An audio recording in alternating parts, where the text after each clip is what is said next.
The elevator stopped between the 9th and 10th floors with a violent jolt. Inside, a woman in a torn gray coat struck the wall and fell hard. "Help!" she shouted. "Can anyone hear me?" In the service hallway below, Janitor Mariah Brooks froze beside her cleaning cart. The hotel manager had already ordered her to ignore the broken elevator until maintenance arrived. "Guests can use the stairs," he had said. But that scream did not sound like impatience. It sounded like fear. Mariah grabbed the emergency key from the supply cabinet and ran toward the elevator doors. "Before we continue, ask yourself this. Would you risk your job to save someone everyone else had already dismissed?" The Ashford Grand stood in downtown Chicago, surrounded by glass towers and expensive restaurants. Celebrities stayed in its penthouse suites.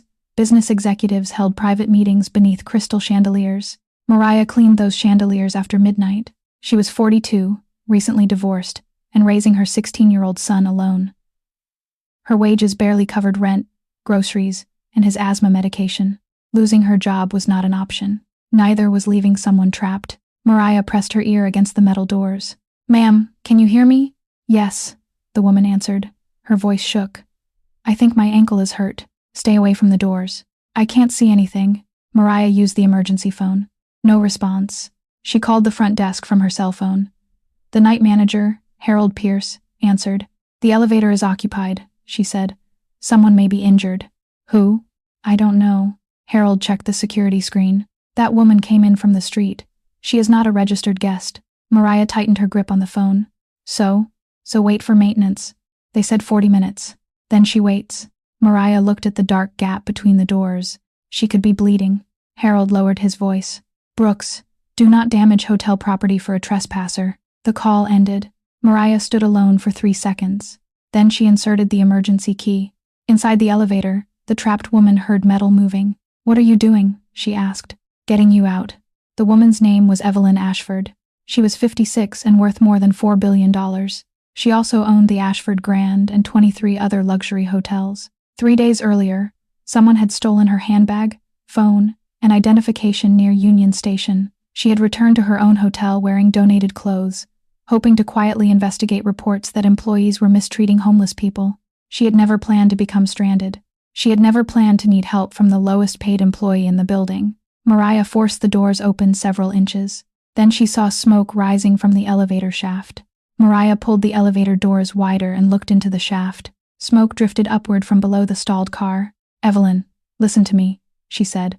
"We have to move quickly." The woman inside coughed. "How do you know my name?" Mariah paused. "I don't." The woman realized her mistake. "Sorry, I'm confused." Mariah did not question it. She used her flashlight and saw the elevator floor resting almost 3 feet above the hallway. The opening was narrow. Evelyn sat against the back wall, holding her swollen ankle. "I can't stand," she said. "You won't have to." Mariah locked the hallway doors open with a steel wedge. Then she pulled a folded emergency blanket from her cleaning cart. "Slide toward me slowly." Evelyn moved forward using both hands. Smoke thickened beneath the car. Mariah called the front desk again. "There is smoke in the shaft." "Start an evacuation." Harold sounded annoyed. "The alarm system shows no fire." "Then the system may be wrong. Maintenance is 5 minutes away." "She may not have 5 minutes." "Do not enter the shaft." Mariah ended the call. She lowered herself onto the hallway floor and reached through the opening. Evelyn caught her wrist. "You could fall. So could you." Mariah wrapped the blanket beneath Evelyn's arms. "On 3, pull with me." Evelyn tried, but pain shot through her ankle. She cried out and slipped backward. Mariah held the blanket tightly. "I've got you." The words came before fear could stop them. A young bellman named Noah Grant ran into the hallway. "I smelled smoke downstairs," he said. "Help me pull." Noah hesitated. "Mr. Pierce said nobody touches the elevator." Mariah looked directly at him. "Then decide whether you work for a manager or for human beings." Noah dropped beside her. Together, they pulled Evelyn through the opening. Her injured ankle struck the edge, and she screamed. Then the elevator car dropped several inches. Metal cables groaned inside the shaft. Mariah and Noah dragged Evelyn clear seconds before the doors slammed shut. The fire alarm finally began ringing. Guests rushed into the stairwells. Staff members shouted conflicting instructions. Harold appeared at the end of the hallway. He saw Evelyn's torn coat and dirty shoes. Then he saw the damaged elevator doors. His face hardened. "Brooks, you are suspended immediately." Mariah was still kneeling beside Evelyn. She needed help. She was trespassing. Evelyn looked up at him. No, she said quietly. I was coming home. Harold laughed. This hotel is not your home. Evelyn reached beneath her coat and removed a small gold ring from a chain around her neck. The Ashford family crest was engraved across its face. Harold's smile disappeared. Harold stared at the gold ring. Every senior manager at the Ashford Grand knew that crest. It appeared on executive documents, private dining rooms, and the hotel's original cornerstone. No employee wore it without authorization. Where did you get that? Harold asked. Evelyn held the ring tightly. It belonged to my father. Harold's face changed, but only for a moment. Anyone can steal jewelry. Mariah looked at him. She almost died, and that is your first concern? My concern is hotel security. Noah stepped closer to Evelyn. She needs an ambulance. Harold ignored him. He reached toward the ring. Evelyn pulled her hand back. Do not touch me. The authority in her voice silenced the hallway. Harold lowered his arm. Then another manager arrived with 2 security guards. Her name was Camille Ross, Director of Guest Services. She looked at Evelyn and stopped walking. Mrs. Ashford? Mariah turned sharply. Harold's face went pale. Camille approached slowly. We were told you were in Europe. I returned 3 days ago. Why didn't your office notify us? Because I wanted to see this hotel without preparation. Harold looked toward the security guards. This woman has no identification. We cannot confirm anything. Evelyn met his eyes. You fired the night concierge last month. Harold said nothing. You replaced the employee dining supplier 2 weeks later. The new contract costs 19% more. Camille's expression tightened. Evelyn continued. You also ordered security to remove anyone who looked homeless, even during freezing weather. Harold swallowed. Those decisions were operational. They were cruel. Mariah looked from Evelyn to the crest. You own this hotel? Evelyn faced her. Yes. The answer did not bring relief. It brought anger. You let me believe you had nowhere to go. I did have nowhere safe to go that night. That is not the same thing. No. You heard him threaten my job. Yes. And you stayed silent until that ring became useful. Evelyn lowered her eyes. I was injured and disoriented. But you knew who you were. Yes. Mariah stood. Her knees shook from the rescue, but her voice remained steady. I risked my job because I thought nobody else would help you. Evelyn looked at her. Nobody else did. That does not excuse the lie. Before Evelyn could answer, the elevator shaft erupted with a sharp electrical blast. The hallway lights went dark. Then the trapped elevator car dropped toward the basement. Mariah turned toward Harold. That system was never repaired. Harold backed away. Evelyn looked at the smoke filling the corridor. This hotel has a larger problem than one cruel manager, and someone inside the company had been hiding it from her. The fire department evacuated the upper floors and shut down the damaged elevator. Evelyn was taken to a private treatment room near the lobby. Her ankle was badly sprained, but nothing was broken. Mariah waited outside with Noah. Harold had disappeared. Camille approached them with a tablet in her hands. Mr. Pierce left through the loading dock, she said. Mariah looked toward the service corridor. Why would he run? Camille hesitated. Because the elevator inspection records are missing. Evelyn heard her from inside the room. Bring me every maintenance report from the past 12 months. Camille entered. The digital files were deleted this morning. Then retrieve the backups. The backup server is controlled by corporate facilities. Evelyn's expression hardened. Who leads that division? Camille looked uncomfortable. Your nephew, Daniel Ashford. Silence filled the room. Daniel was executive vice president of hotel operations. Evelyn had trusted him with maintenance budgets across the entire chain. Mariah stood near the doorway. So this may not be one manager hiding repairs.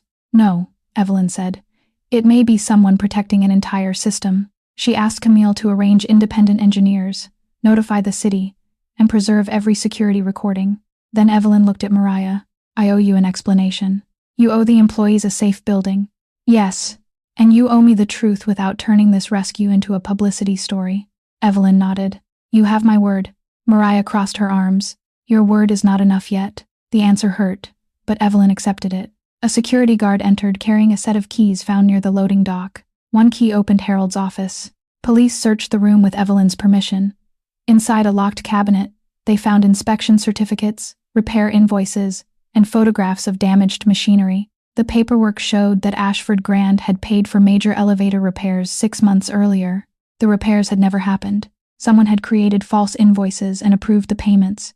Noah examined one photograph. That technician came here last week, he said. Camille looked at him. You remember him? He did not inspect anything. He met Harold in the basement and left. Evelyn checked the signature on the invoices. Daniel Ashford had authorized every payment. Then Mariah noticed a handwritten note clipped behind the final document. It listed 4 employees who had reported safety problems. 3 names were crossed out. Mariah's name was the only one remaining. Beside it, someone had written, "Terminate after the weekend." Evelyn looked at her. "They planned to fire you before tonight." Mariah stared at the page. "Then saving you did not put my job at risk." She lifted her eyes toward the dark elevator doors. "My job was already gone because I refused to stay quiet." Mariah read the 3 crossed-out names again. Luis Mendoza, Priya Shah, Calvin Reed. She knew all of them. Luis had worked overnight maintenance. Priya had supervised housekeeping. Calvin had managed the loading dock. Each had left within the past 6 months. Harold said Luis quit. Mariah said. Camille looked at the document. Priya was accused of stealing linens. No one believed that, Noah said. Evelyn turned to Camille. "Find them." Camille called Human Resources and requested their last known contact information. The records were incomplete. Luis had no resignation letter. Priya's theft report contained no evidence. Calvin's termination file had been approved by Daniel's office within 12 minutes. Evelyn looked at Mariah. "You were next because you kept reporting the elevators." "And the boiler room," Mariah said. "And the blocked fire exit near laundry." Camille's face tightened. "You reported the fire exit 3 times. I never received those complaints." Mariah pointed toward Harold's locked cabinet. "Maybe that is where they went." Evelyn ordered an immediate inspection of every safety system in the building. She also suspended Harold and Daniel pending investigation. Maria shook her head. "Suspension is not accountability." "No," Evelyn said. "It is the legal first step. You own the company. I also have to preserve the case against them." Mariah did not like the answer, but she understood it. By morning, Camille located Luis in Milwaukee. He agreed to speak by video. Luis appeared on screen wearing a mechanic's uniform from another hotel. "I reported missing elevator parts," he said. "Harold told me to sign the inspection anyway." "What happened when you refused?" Evelyn asked. "Daniel Ashford called me personally." Evelyn went still. "He said I could resign quietly or be blamed when someone got hurt." Mariah looked toward the damaged elevator. Luis continued. "Priya saw invoices being changed. Calvin saw hotel equipment loaded into private trucks. We all tried to speak up." "Why didn't anyone reach my office?" Evelyn asked. Luis gave a tired laugh. "We did. Your executive assistant forwarded everything to Daniel." Evelyn's expression changed. The corruption had not merely happened beneath her, it had been protected by the system around her. After the call, Evelyn asked Mariah to remain at the hotel as a paid safety consultant. Mariah answered immediately. "No." Evelyn looked surprised. "I am not becoming your proof that employees feel heard. That was not my intention." "Then change the system before offering me a title." Mariah took the termination list and placed it on the table. "Find the people who were pushed out. Restore their records. Pay what they are owed. Then maybe I'll believe this is bigger than guilt." Evelyn nodded slowly. "You are right." For the first time that night, she did not defend herself. She opened a blank report and wrote Mariah's demands down word for word. By noon, the Ashford Grand had closed 3 elevators, the basement boiler, and the laundry fire exit. Guests were moved to nearby hotels at the company's expense. Evelyn refused to reopen the building until independent engineers signed every report. Her board called the decision reckless. "It is peak conference season," one director said. "We could lose millions." "We nearly lost a life," Evelyn replied. Daniel joined the emergency meeting by video. He looked calm, polished, and offended. "You suspended me based on accusations from former employees and a janitor." Mariah stood outside the conference room and heard every word through the open door. Evelyn answered without raising her voice. "I suspended you because your signature appears on fraudulent invoices. My office approves hundreds of payments. These payments covered repairs that never happened." Daniel leaned toward the camera. "Then someone below me committed fraud. Luis says you threatened him personally. He is a bitter former employee." Mariah stepped into the room. "No, he is an employee you expected nobody to believe." Daniel looked at her uniform. "And you are?" "The janitor who pulled your aunt from a failing elevator." His expression hardened. "You should return to your assigned duties." Mariah looked at Evelyn. "That is how this works, isn't it? People speak, and someone reminds them where they belong." Evelyn turned back to the screen. "Daniel, your access to every Ashford property is revoked. You cannot remove me without a board vote. I can remove your operational access during an active safety investigation." Daniel laughed once. "You disappear for 3 days, arrive dressed like a vagrant, and suddenly destroy the company over one accident." Evelyn went still. This was not an accident. She held up the termination list.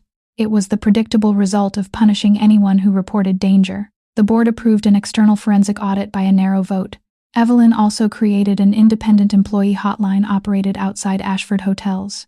No manager could delete complaints. No executive could see the identity of a reporter without legal authorization. Mariah listened, but she did not praise the announcement. After the meeting, Evelyn found her near the service stairs. "I contacted Luis, Priya, and Calvin," she said. "Their records will be corrected. Back pay and legal costs will be reviewed independently. That is a beginning. I also reinstated you." Mariah shook her head. "I will finish this week because the staff needs help.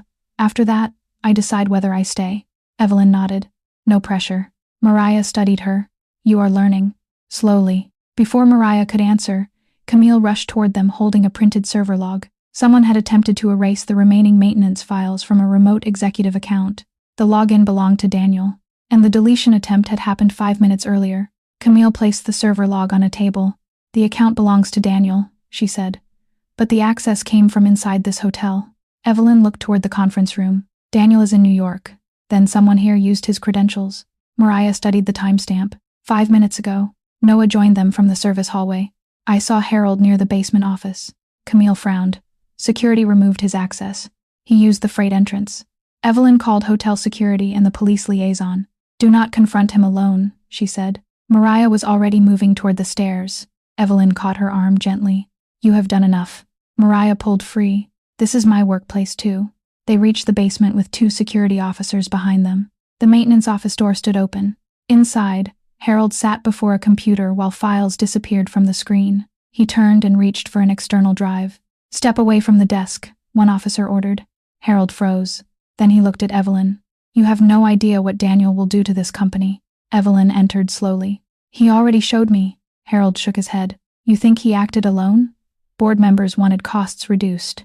Investors wanted higher margins.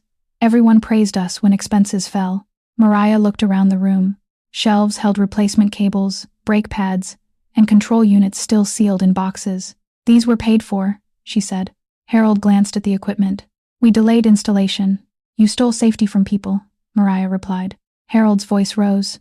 "I followed orders." "No," Evelyn said. "You made choices that benefited you." Police arrested him for evidence tampering and suspected fraud. The external drive contained copies of deleted emails, payment records, and private messages with Daniel. One message was dated the morning Evelyn disappeared near Union Station. It included her travel schedule and hotel arrival time. Daniel had known she was returning secretly. Another message instructed Harold to deny entry to any unidentified woman matching Evelyn's description. Mariah read it twice. "He wanted the staff to turn you away." Evelyn's face lost color. Daniel had not stolen her belongings, but he had learned she was vulnerable and used the opportunity to keep her outside her own hotel. The next morning, federal investigators entered Ashford corporate headquarters. Daniel was removed from his office.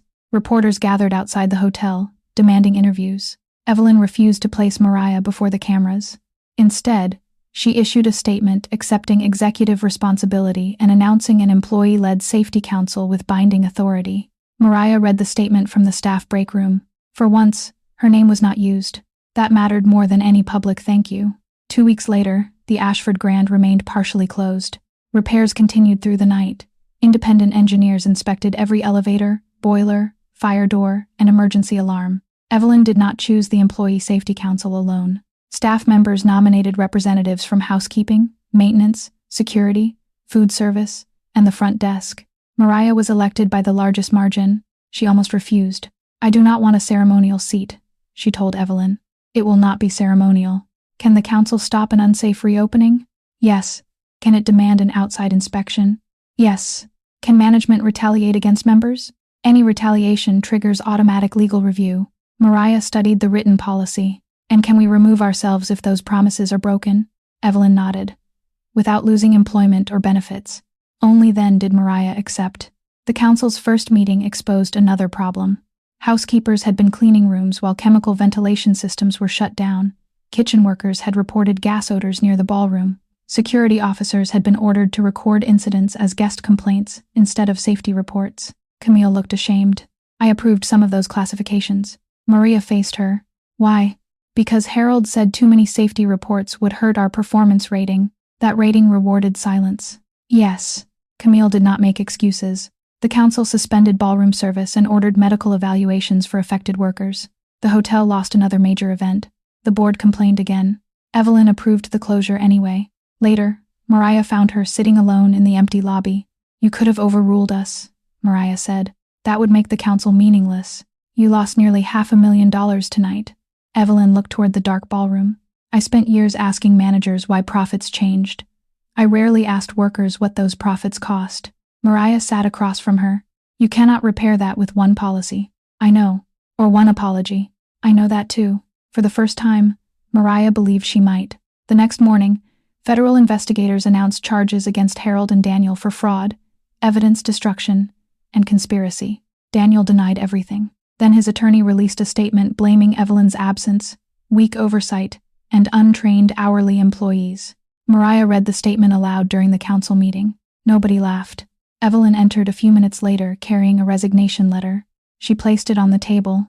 "If the employees believe my leadership prevents reform," she said, "I will step down." Mariah looked at the letter.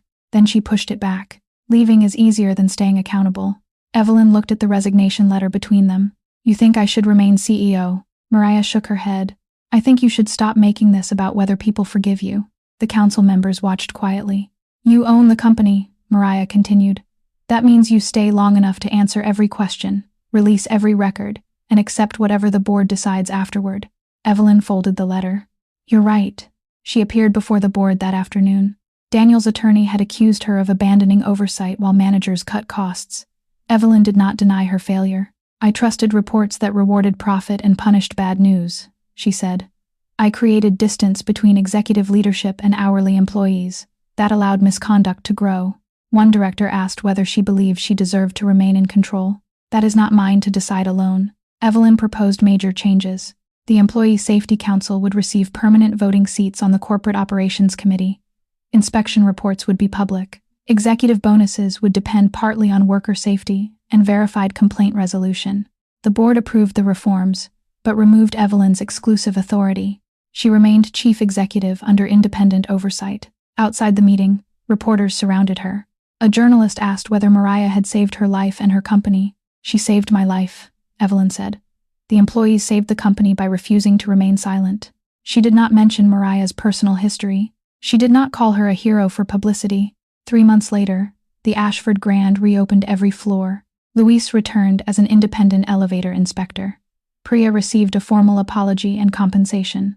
Calvin joined the new logistics oversight team. Mariah remained a janitor by choice while serving as council chair. Her position came with paid meeting hours, legal protection, and equal voting power. One evening, Evelyn found her polishing the brass rail near the elevators. "You know, we have staff for that," Evelyn said. "I am the staff." Evelyn smiled carefully. "Would you have coffee with me after your shift?" Mariah looked toward the elevator she had forced open months earlier. "This is not forgiveness." "I know, and I'm paying for my own coffee." Evelyn nodded. "Then I'll try not to order anything expensive." Mariah almost smiled. "Start with telling the truth." Mariah finished her shift at 7 the next morning. Evelyn waited across the street at a small coffee shop. No driver, assistant, or security team stood nearby. Mariah ordered first and paid for her own drink. Evelyn did the same. They sat near the window while Chicago traffic moved through fresh snow. "I owe you more than an apology," Evelyn said. "You owe the employees consistency." "I know." Mariah studied her. "When I found you in that elevator, I thought you were someone the hotel had decided did not matter. And you helped me anyway. That is the job everyone should have done." Evelyn nodded. "I spent years believing ownership meant knowing what happened inside my hotels, but you only knew what executives allowed you to see." "Yes." Mariah took a slow drink. "This coffee does not make us friends." "I understand. It also does not mean we can never become friends." Evelyn looked surprised. Mariah continued before she could respond. "That depends on what happens after the attention disappears." "No speeches," Evelyn said. "Just the work." "Good answer." They finished their coffee without promises. Mariah returned home to her son. Evelyn returned to the hotel under the same rules as everyone else. Trust had not been restored in one dramatic moment. It began with truth, accountability, and the courage to keep showing up. Do you believe Evelyn earned another chance? Share your thoughts, and stay with us for more heartfelt stories.